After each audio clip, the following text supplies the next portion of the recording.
Unit 18 Organization of Tissues. Permanent tissues. Permanent tissues are those in which growth has stopped either completely or for the time being. Permanent tissueன்றது என்னன்னா ஏற்கனவே growing ஆகிட்டு இருக்க tissue இருக்கு இல்லையா, meristematic tissue, அது ஒரு certain பீரியடில் stop ஆகிடும். அதுக்கப்புறம் அது பர்மனெண்ட் டிஷ்யூவாக மாறிடுது. அதாவது மெரிஸ்டமேட்டிக் டிஷ்யூனா லிவிங் செல்ஸு, அதில் ஆக்டிவாக செல் டிவிஷன்ஸ் நடந்துகிட்டே இருக்கும். சர்டன் பீரியடுக்கு அப்புறம் அது என்ன ஆகிடுதுன்னா பர்மனெண்ட் டிஷ்யூவாக மாறிடுது. அதாவது அதோட க்ரோத் வந்து ஸ்டாப் ஆகிடும். Permanent tissues are of two types, namely simple tissue and complex tissue. A. Simple tissues. Simple tissues are homogeneous tissues composed of structurally and functionally similar cells. Example, parenchyma, collenchyma and sclerenchyma. இப்போ simple tissues அது எப்படி இருக்குன்னா நேச்சுராகவே homogeneous, அப்படின்னா பார்க்குறதுக்கு morphological ஒரே மாதிரியான ஸ்ட்ரக்சரில் இருக்கிற சிமிலர் செல்ஸ், அதுதான் நம்ம ஹோமோஜீனியஸ் டிஷ்யூ அப்படின்னு சொல்கிறோம். இதில் பார்த்தீங்கன்னா அதோட ஸ்ட்ரக்சரும் ஃபங்க்ஷனலும் சிமிலராகவே இருக்கும். இதுதான் நம்ம சிம்பிள் டிஷ்யூஸ் அப்படின்னு சொல்கிறோம். இதில் பார்த்தீங்கன்னா ஒரு 3 டைப்ஸ் இருக்குது: பேரன்கைமா, கோலன்கைமா, ஸ்கிலிரன்கைமா. இது எல்லாத்தையும் நம்ம இப்போ நெக்ஸ்ட் 1 by 1 பார்க்கலாம். Parenchyma. Parenchyma are simple permanent tissues composed of living cells. இந்த பேரன்கைமான்ற அந்த டிஷ்யூ எப்படி இருக்குன்னா லிவிங் செல்ஸால் மேடப் ஆஃப் ஆகிருக்கும். Parenchyma cells are thin walled, oval, rounded or polygonal in shape. இதோட செல்ஸோட ஸ்ட்ரக்சர் எப்படி இருக்குன்னா ஓவல் ஆர் ரவுண்ட் ஷேப்பு, இல்லைனா பாலிகோனல் ஷேப். இதுக்கு நடுவில் பார்த்தோன்னா ஒரு செல்லுக்கும் இன்னொரு செல்லுக்கும் நடுவில் கேப் இருக்கும். அதை தான் நம்ம இங்கே பார்க்குறோம் பாருங்கள். இன் shape with well developed spaces among them. இப்போ ஒரு செல்லுக்கும் இன்னொரு செல்லுக்கும் நடுவில் நிறைய கேப்ஸ் இருக்கும். டயக்ராமில் பாருங்கள், நடுவில் பாருங்கள் சின்ன சின்ன கேப் இருந்துகிட்டே இருக்கு இல்லையா, அதுதான் ஸ்பேசஸ். இந்த செல்லு தான் நம்ம பேரன்கைமா செல்ஸ் அப்படின்னு சொல்கிறோம். ஏரன்கைமா.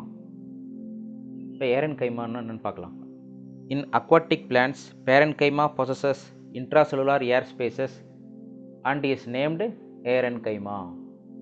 இப்போ அக்வாட்டிக் பிளான்ட்ஸ், இப்போ எந்தெந்த பிளான்ட்லாம் வாட்டரில் வாழுமோ அந்தந்த பிளான்ட்லாம் பேரன்கைமா செல் எப்படி மேடப் ஆஃப் ஆகுதுன்னா ஏரன்கைமாவாக மேடப் ஆஃப் ஆகுது.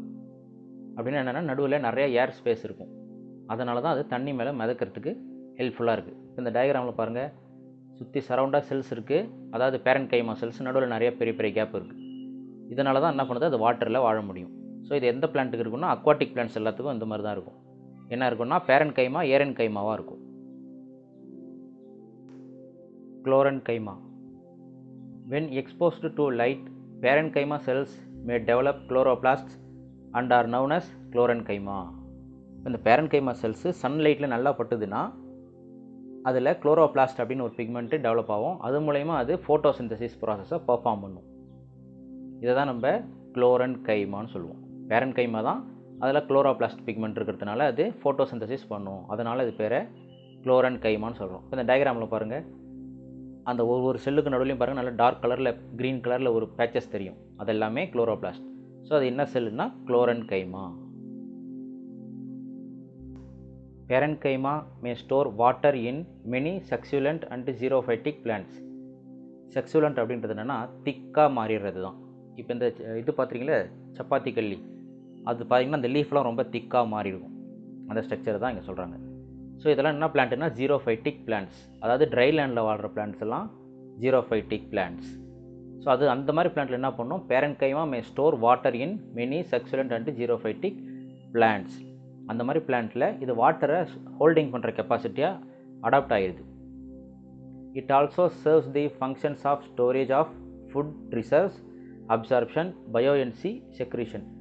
ஸோ இதை வாட்டர் மட்டும் ஸ்டோர் பண்ணல, ஃபுட்டையும் ஸ்டோர் பண்ணி வைக்கிது, அப்சார்ப்ஷனும் பண்ண முடியும், பயோஎன்சி மிதக்கிறதுக்கான ஒரு கெப்பாசிட்டியும் இது இருக்குது, செக்ரீஷன் இது நிறையா கெமிக்கல் சப்ஸ்டன்ஸையும் செக்ரீட் பண்ணும்.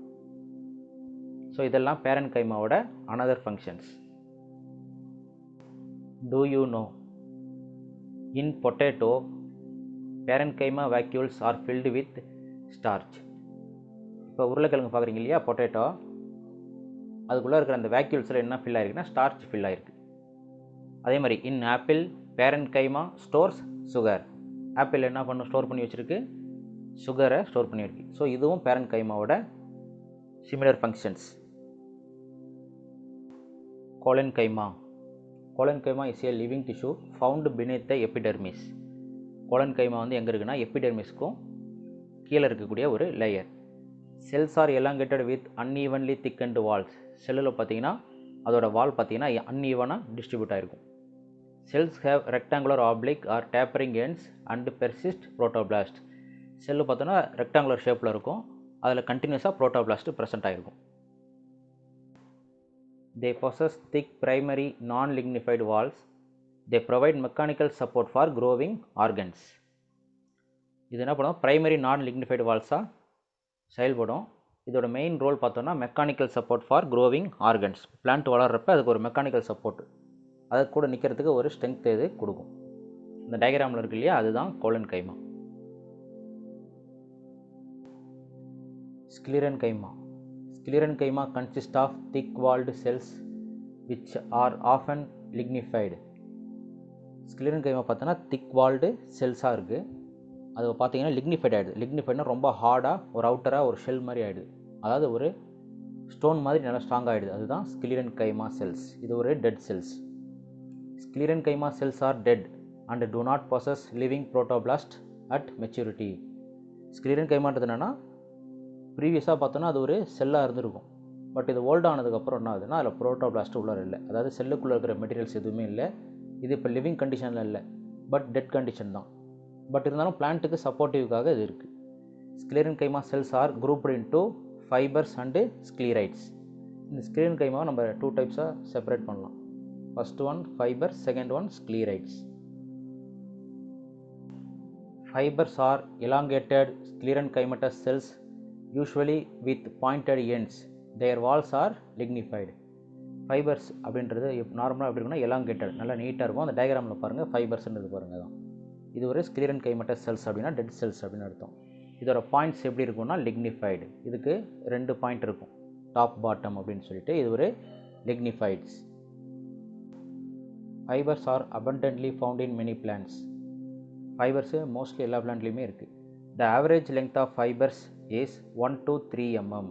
இதோட ஆவரேஜ் லெங்த் என்னென்னு பார்த்தோன்னா 1 to 3 mm. However, in plants like Linum usitaceum அப்படின்னா ஃப்ளாக்ஸ்னு ஒரு பிளான்ட்டு, கேனபிஸ் சட்டைவா ஹெம்ப்னு ஒரு பிளான்ட்டு, அண்டு கர்கோரஸ் கேப்சுலரிஸ் ஜூட், இதில் பார்த்தோன்னா அந்த ஃபைபர்ஸ் என்ன ரேஞ்சில் இருக்குன்னா 20 mm to 550 mm வரைக்கும் அதோட லெங்த் இருக்கும். ஸோ இதுதான் fibres. Sclerites are widely distributed in plant body. Sclerites அப்படின்றது என்னன்னா ஸ்க்ளீரன்கைமாவோட ஒரு டைப் ஆஃப் செல் தான் இது Sclerites. They are usually broad, may occur in single or in group. இது சிங்கிளாக இருக்கும், இல்லைனா குரூப்பாக இருக்கும். இப்போ Sclerites டயக்ராம் இருக்குது பாருங்கள், ப்ளூ கலரில் தெரியுது பாருங்கள், அந்த டயக்ராம் நல்லா பாருங்கள். Sclerites are isodiametric with lignified walls. இது ஐசோடயமெட்ரிக் ஷேப்பில் இருக்கும், இதோட வால்ஸ் ரொம்ப திக்காக இருக்கும். Pits are prominent and seen along the walls. Lumen is filled with wall materials. பிட்டுன்னா அது நடுவில் ஒரு சின்ன சின்ன குழி மாதிரியான ஒரு அமைப்பு இருக்கும், அதுதான் பிட்ஸ்ன்னு சொல்கிறோம். Lumen is filled with wall materials. Lumenனா சென்டரில் இருக்கிற கேப், அது எப்படி ஃபில்லப் ஆகிருக்குன்னா வால் மெட்டீரியல்ஸ் அதில் ஃபில் ஆகிருக்கும். Sclerites are also common in fruits and seeds. இந்த Sclerites நம்ம எதில் பார்க்கலாம்னா ஃப்ரூட்லேயும் சீட்லேயும் இதை நம்ம பார்க்க முடியும்.